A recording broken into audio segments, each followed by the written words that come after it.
বিসমিল্লাহির রহমানির রহিম। দিনটা ছিল একদম স্বাভাবিক। নামাজ ছিল, কাজ ছিল, সময়ও ছিল।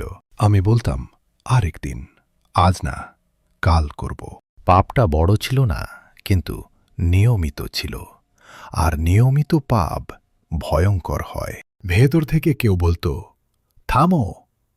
আমি বলতাম, এখনো সময় আছে। একদিন হঠাৎ বুক ভারী হয়ে এলো, কিন্তু ভয় পাইনি।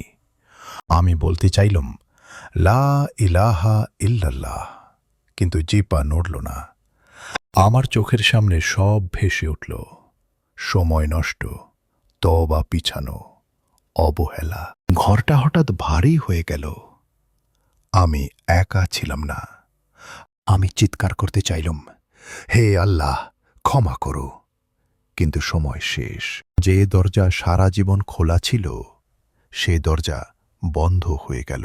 তওবা তখনই কবুল হয় যখন মৃত্যু দেখা যায় না। আমি কাঁদছিলাম, কিন্তু দেরি হয়ে গেছে।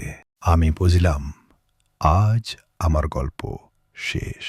আপনি কি নিশ্চিত আপনার কাছে সময় আছে? মৃত্যু ঘোষণা দেয় না, তওবা আজই করো।